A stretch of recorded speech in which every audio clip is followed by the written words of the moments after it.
Biaya haji 2023 yang ditanggung jemaah naik hingga 29 juta rupiah.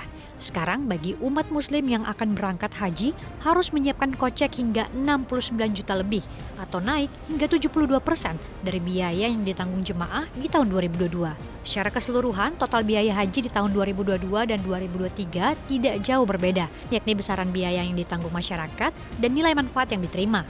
Pada tahun lalu atau di 2022, nilai yang ditanggung jemaah sebesar 40,54% dari seluruh biaya haji. Sedangkan di tahun ini menjadi 70% dari total biaya haji. Menteri Agama Yakut Khalil Qumas menjelaskan, kebijakan formulasi komponen biaya penyelenggaraan ibadah haji atau BPIH diambil dalam rangka menyeimbangkan antara besaran beban jemaah dengan keberlangsungan dana nilai manfaat BPIH di masa yang akan datang. Menurut Menak, pembebanan BPIH harus menjaga prinsip istito'oh dan likuiditas penyelenggaraan ibadah haji tahun-tahun berikutnya.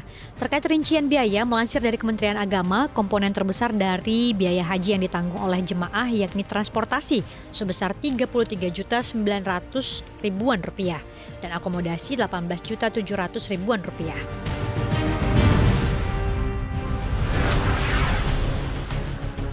Direktur Utama Perum Bulog Budi Wasesto mengaku tak tahu penyebab harga beras masih tinggi meski telah menggelontorkan beras ke pasar. Buas menduga ada aksi mafia di balik gonjang-ganjing harga beras di dalam negeri yang terus naik. Buas mengatakan pasokan di pasar saat ini terpantau kurang. Hal ini terjadi meski Buas telah menggelontorkan 100.000 ton beras di awal 2023. Kekurangan pasokan beras juga diamini para pedagang. Pedagang menyebut stok beras yang berada di food station hanya berkisar separuhnya dari stok normal di kisaran 40 hingga 50 ribu ton. Sebelumnya Presiden Joko Widodo mengaku geram akibat kenaikan harga beras yang terus terjadi.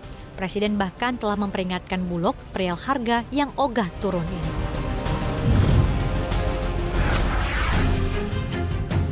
Menteri Keuangan Sri Mulyani memberi sinyal APBN 2023 tidak menyiapkan anggaran khusus untuk bantuan sosial. Anggaran khusus bantuan sosial tersebut diantaranya bantuan minyak goreng, bantuan subsidi upah, hingga bantuan untuk pedagang kaki lima.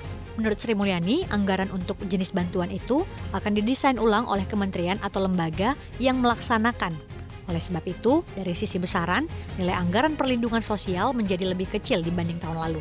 Pada 2023, anggaran perlindungan sosial dianggarkan 476 triliun rupiah, turun sekitar 26 triliun rupiah dibandingkan tahun lalu. Adapun untuk mendorong pemulihan ekonomi pada 2023, APBN telah dirancang Sri Mulyani sebagai motor penggerak pemulihan, di antaranya dengan fokus pada belanja yang dapat menjaga perekonomian Indonesia.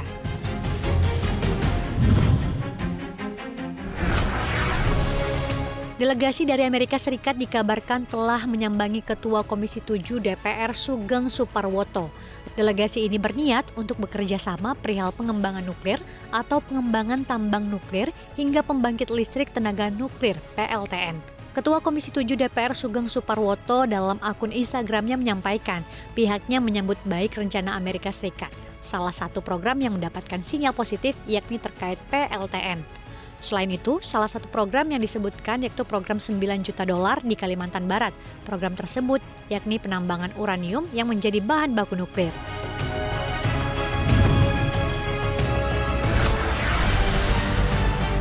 Jepang mencatatkan inflasi inti secara tahunan 4% pada Desember 2022. Nilai ini naik 2 kali lipat dari target Bank Sentral dan menjadi laju tercepat dalam kurun waktu 41 tahun terakhir. Meski demikian, secara bulanan, indeks harga konsumen negeri Sakura justru turun sedikit menjadi 0,3%. Lonjakan inflasi tahunan sebagian besar disebabkan oleh kenaikan biaya energi dan makanan olahan. Para analis menilai data inflasi ini menjaga ekspektasi pasar bahwa Bank Sentral Jepang akan segera mengakhiri kebijakan pengendalian imbal hasil dan memungkinkan suku bunga naik lebih banyak. Meski masih menetapkan kebijakan moneter yang ultra longgar, Bank Sentral Jepang menaikkan proyeksi inflasi pada triwulan berikutnya karena perusahaan atau produsen terus membebankan biaya bahan baku yang lebih tinggi ke konsumen.